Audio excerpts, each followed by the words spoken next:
It's time to take command with former NFL tight end Logan Paulsen and former Commanders beat reporter Craig Hoffman. Take 5 time. It's Take Command, but only 5 minutes long. Hope you enjoyed the preview episode, or if you're saving it for the weekend, enjoy our 45-minute preview of Commanders and Bengals. And then again, Tuesday morning after the game, obviously Monday night will be super late when it ends. So Tuesday morning, Grant Paulsen going to join me for an instant reaction show. We slept on it, but it's still relatively instant reaction show. And then Logan and I will be back for the tape breakdown on Wednesday. But Logan, we want to talk about spamming receivers right now, is the way I'll phrase it.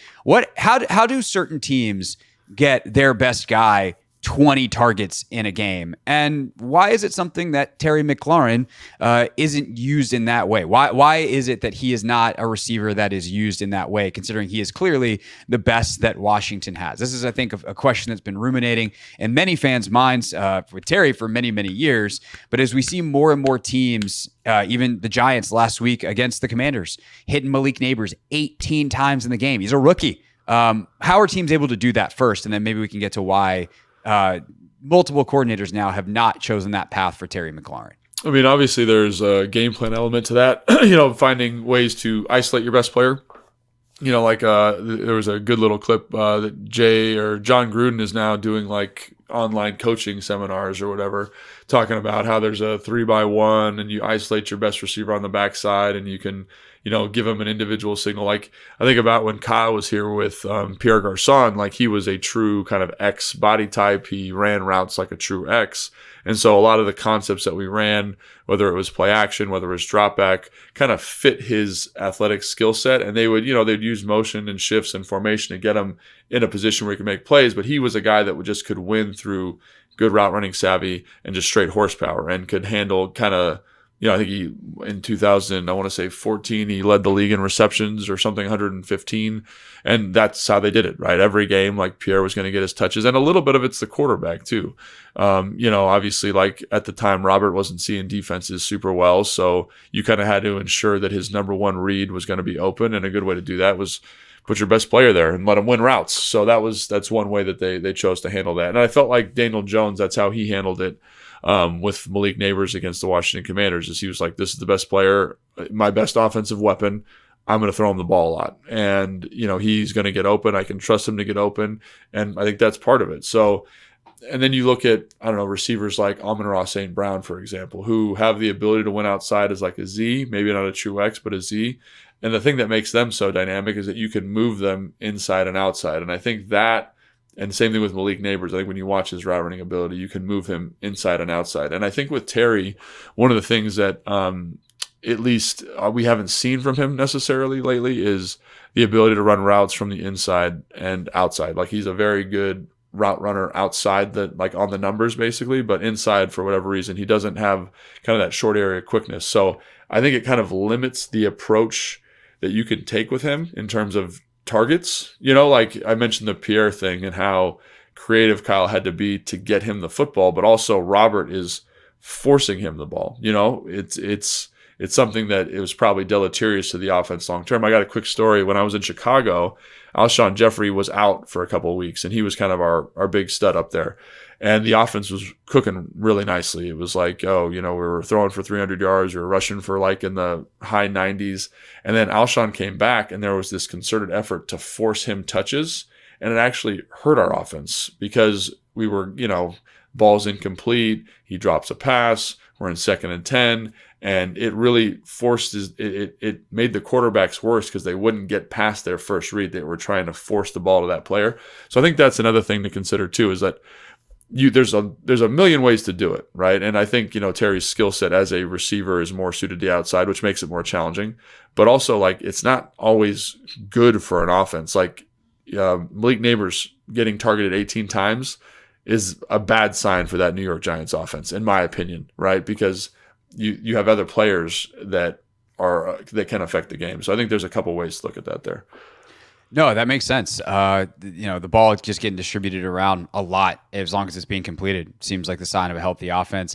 We see like the Niners getting the ball to everybody. The well, yes, Amon-Ra St. Brown gets a ton of targets. That Detroit offense, the backs, the tight ends, everyone gets involved with frequency. Same thing in Miami. Like, yeah, they want to get Tyreek the ball a lot, and specifically on some couple of deep shots per game, but they spread the ball around pretty good. I think it's also interesting you mentioned the skill set. Like, okay, well, what do you mean it's inside versus outside? Like, what differentiates a receiver there? And to hear the short area quickness, and I think about some of the times that Terry this season has lined up in the slot, because he has, not a ton, but like, say 4 to 7 snaps a game, probably somewhere in that range. And some of the routes and things that he's run out of that, where it's these deep vertical routes or a slot fade, where it's still a kind of an outside-y type of route, right. Very, very vertical. It's not a, hey, let me get up in 10 yards and dice you up, or 5 yards quick. Even the way he runs his slants, like it's kind of a power, like 1-2 bang, I'm inside, versus a quickness and a suddenness to his game. That said, whatever it's worth, I looked up his career stats in terms of targets pulled up his game log on Pro Football Reference, sorted by targets. The 2 games that he has the most targets in his career, one was a 31-17 loss to Baltimore in week 4 of 2020. He had 10 catches on 14 targets for 118 yards. He, against the Giants in week 2 of 2021, had 11 catches on 14 targets for 107 yards and a touchdown. So those pretty efficient. 10 catches on 14, 11 catches on 14. But you look at then the next couple of games in terms of most targets, 13 targets against the Falcons in 2021. He only had 6 catches. Now, there were some long ones because he had 123 yards and 2 touchdowns. And then against the Lions, 12 targets, 5 catches, 72 yards. So the catch percentage there under 40%. And a lot of these are kind of around that, 60% once you're getting up above 10 targets. So it is the kind of thing where if you look at the numbers beyond the top 2, where he's got a 71 and a 78% catch percentage on his targets, that there is a lack of efficiency if you do target him that much, which on some level means like I would still try to get him a high volume because I want him to get his touches. And if it's going to take a few more targets, like I want to make sure that my most explosive player has a chance to be explosive. But also you understand from an efficiency standpoint why you don't go full Justin Jefferson, for instance. Yeah, and I do think, like, I'm glad you brought up the name Justin Jefferson. Like, people are like, oh, he should be used the same way.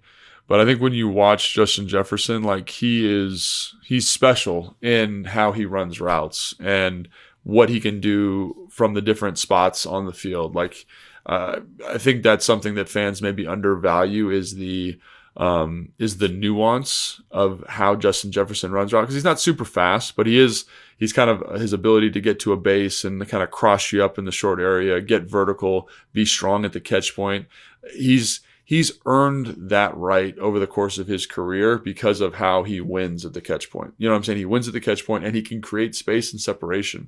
I think Terry's excellent in contested catch situations, but I think for new quarterbacks, sometimes like he's not always the best separator. Like you mentioned, like when he runs slants, it's like a power slant and there's usually a guy on him and he's kind of making a contested catch. Like there's something like I did this one year, but looked up his separation metrics. So I don't even know how they determine that, but he's not by that metric like a great he is separator. Not ranked well in those metrics ever. And so like when you look at the top guys, the top receivers in the NFL, they're usually excellent separators. And it's because they have a little bit more nuance to how they approach the position, how they approach that process. And again, I'm not saying Terry's a bad player. I'm just saying his skill set to me does not always reflect high volume usage. Again, there are games where I'm like, give him the ball. Like he's open, he's winning this matchup, but it's harder to scheme him up because of that, because of how he technically runs routes, I think sometimes.